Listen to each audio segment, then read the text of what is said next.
شوق کے ساتھ، پیار کے ساتھ، ادب کے ساتھ دل کی گہرائی سے ایک مرتبہ درود شریف پڑھیں۔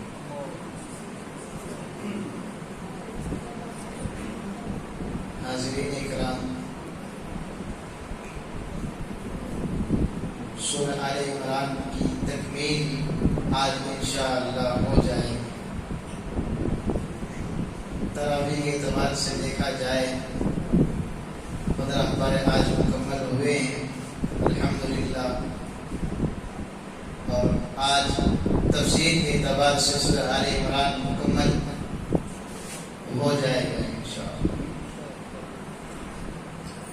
ایک واقعہ باقی تھا، پھر اس کے بعد ایک 2-3 مسائل تھے، وہ بتا کر اپنی بات مکمل کر کے اہل حدیث کے تعلق سے انشاءاللہ ان کی بہت بڑی ہسٹری میں لے کر حاضر ہوا ہوں۔ واقعہ باقی یہ تھا، حضرت عیسیٰ علیہ السلام کی ولادت کے تعلق سے کل تک ہم نے سنا کہ حضرت عیسیٰ علیہ السلام کی والدہ حضرت مریم، جن کی تربیت حضرت زکریا علیہ السلام نے مسجد اقصی میں کمرہ بنا کر کیا، اور پھر بن موسم کے پھل بغیر کسی اسباب کے اللہ تبارک و تعالیٰ جنت سے ان کے لیے اتارا تھا۔ پھر اس کے بعد حضرت زکریا علیہ السلام نے یہ ماجرا دیکھ کر اپنے بیٹے کے تعلق سے اللہ سے دعا مانگی، تو اللہ تبارک و تعالیٰ نے ان کی وہ مراد بھی پوری کر لی، اور اس بیٹے کا نام یحییٰ اللہ تبارک و تعالیٰ نے خود رکھا۔ اب اس کے بعد کا واقعہ یہ ہے کہ حضرت مریم علیہ السلام بالغ ہو جاتے، بڑی ہو جاتی، ابھی ان کا نکاح نہیں ہو کر رہتا، اپنے گھر سے نکل کر غسل کے لیے حمام کے پاس آتے ہیں، اور ایک فرشتہ اللہ تبارک و تعالیٰ کے حکم سے حضرت مریم علیہ السلام کے پاس آتا ہے، اور آ کر کہتا ہے کہ مریم، اللہ تبارک و تعالیٰ نے کہا کہ میں نے تجھے ایک لڑکے کی خوشخبری سناؤ۔ تو حضرت مریم علیہ السلام کہتی ہیں کہ نعوذ باللہ، نہ تو میرا خاندان اس طرف کا ہے، نہ ہی میرا نکاح ہوا ہے، نہ ہی کسی غیر لڑکے سے، غیر مرد سے میرا تعلق ہے۔ حضرت مریم علیہ السلام جس انداز میں یہ کہتے ہیں، فوراً وہ کہتے ہیں کہ اللہ تبارک و تعالیٰ کا منصبہ ہے، اللہ تبارک و تعالیٰ خود چاہتے ہیں کہ آپ کو ایک لڑکے کی خوشخبری سنا دی جائے، اور اس لڑکے کا نام عیسیٰ ہوگا۔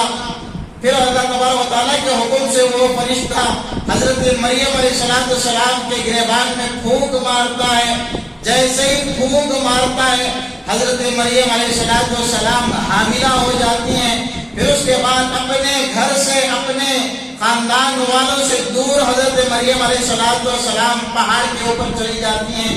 مفسرین نے کتابوں میں لکھا ہے، حضرت مریم علیہ السلام پہاڑ کے اوپر جہاں جا کر بیٹھتی ہیں، اس جگہ پر بغل میں ایک نہر سوکھی پڑی ہوئی رہتی ہے، اور پھر اس کے بعد ایک کھجور کا درخت وہاں پر جو سایہ فگن ہو کر رہتا ہے، وہ بھی سوکھا پڑا ہوا رہتا ہے۔ حضرت مریم علیہ السلام درد زاہ میں آہ کرتی ہیں، بچے کی ولادت بالکل قریب رہتی ہے، بچے کی ولادت بالکل قریب رہتی ہے۔ حضرت مریم علیہ السلام سے اولاد پیدا ہو جاتی ہے اللہ تبارک و تعالیٰ کے حکم سے۔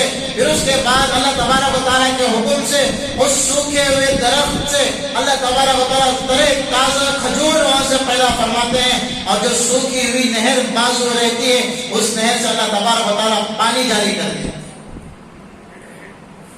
پھر اس کے بعد اللہ تبارک و تعالیٰ حضرت مریم کو حکم دیتے ہیں کہ اے مریم، یہ پھل کھاؤ، یہ کھجور کھاؤ، اور پھر اس کے بعد پانی پیو، اور اپنے بیٹے کو دیکھ کر اپنے آنکھوں کو ٹھنڈک حاصل کرو۔ تو اس سے قرآن کے ذریعے سے یہ معلوم ہو، ایک بات یہ معلوم ہوتا ہے کہ اولاد جو ہے ماں باپ کی آنکھوں کی ٹھنڈک کو ہوتی ہے۔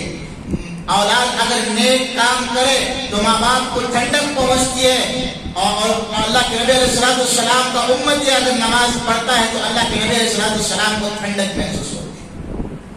ماں باپ کی اطاعت کر کر، ماں باپ کی فرما برداری کرنے سے ماں باپ کی آنکھوں کی ٹھنڈک نصیب ہوتی ہے۔ اور امت محمدیہ کا فرد اگر نماز پڑھتا ہے، چاہے تراویح کی ہو یا واجب کی نماز ہو، چاہے سنت کی ہو یا نوافل کی ہو، چاہے فرائض ہو، کوئی بھی نماز ہو، چاہے وہ صلاۃ التسبیح کی نماز ہو، چاہے وہ صلاۃ الحاجت کی نماز ہو، چاہے وہ صلاۃ الشکر کی نماز ہو، ان نمازوں کے پڑھنے پر اللہ تبارک و تعالیٰ کے پیارے حبیب جناب محمد صلی اللہ علیہ وسلم کو آنکھوں کی ٹھنڈک نصیب ہو۔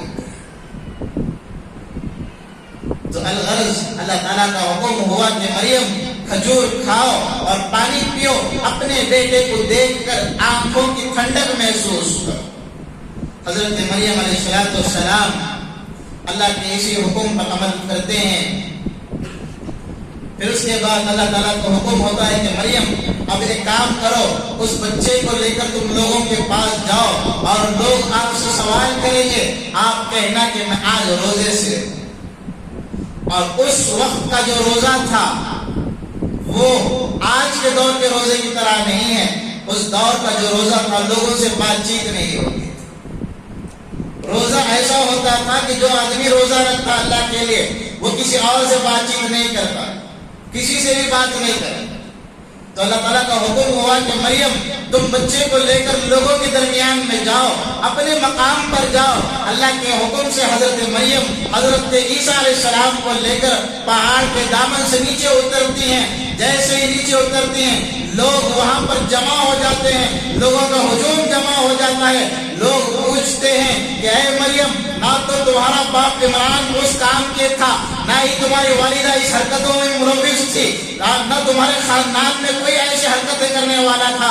آخر تم نے کس بنا پر، کس وجہ سے غلط کاموں میں مبتلا ہوئی؟ حضرت مریم کہتی ہیں آج میں روزے سے ہوں، آج میں روزے سے ہوں، آج میں کسی کو بات نہیں کرتی، میرے اللہ کا حکم ہے میں آج روزے سے ہوں۔ حضرت مریم علیہ السلام جیسے ہی الفاظ کہتے ہیں اللہ کی تجلی حضرت عیسیٰ پر متوجہ ہوتے ہیں، اللہ کا حکم حضرت عیسیٰ پر پڑتا ہے۔ جیسے ہی حضرت عیسیٰ کے اوپر حکم نازل ہوتا ہے وہی نازل ہوتی ہے، اللہ کا حکم ہوتا ہے۔ اللہ کا حکم ہونے پر حضرت عیسیٰ علیہ السلام ابھی گود کے بچے رہتے ہیں، نہ تو وہ ابھی دودھ پی لیتے تھے، نہ ہی وہ ابھی پانی پی سکتے تھے، نہ وہ چل سکتے تھے، نہ رینگ سکتے تھے۔ حضرت عیسیٰ علیہ السلام ابھی گود میں ہیں، ابھی گود میں ہیں۔ حضرت مریم علیہ السلام پہاڑ کے اوپر سے نیچے لے کر آئی ہیں۔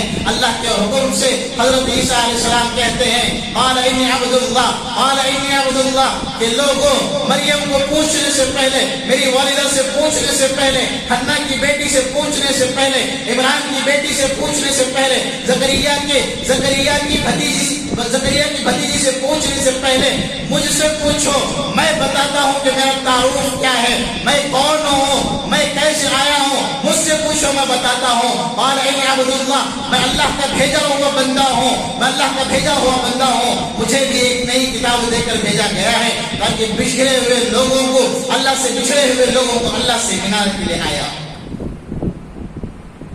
حضرت عیسیٰ علیہ السلام نے کہا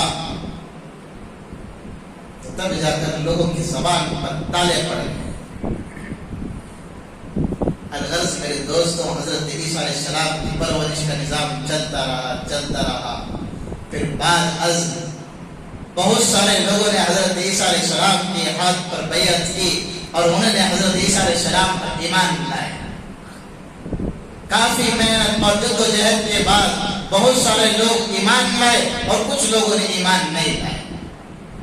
اور جو ایمان لائے حضرت عیسیٰ علیہ السلام سے محبت کرتے تھے، اور جو حضرت عیسیٰ پر ایمان نہ لائے وہ حضرت عیسیٰ کی مخالفت کرتے تھے، حضرت عیسیٰ کو جان سے مارنے کے لالے پڑے ہوئے تھے۔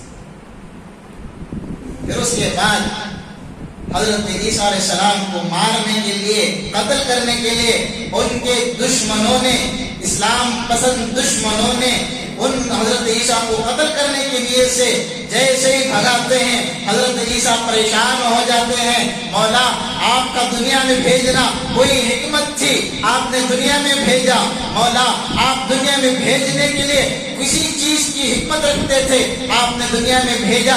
لیکن مولا یہاں پر جب میں نے آ کر تبلیغ کا کام شروع کیا, میں نے لوگوں کو تیرے سے ملوانا شروع کیا, تیرے سے بھٹکے ہوئے لوگوں کو, تجھے چھوڑ کر چلنے والے لوگوں کو تجھ سے ملانے کا کام شروع کیا.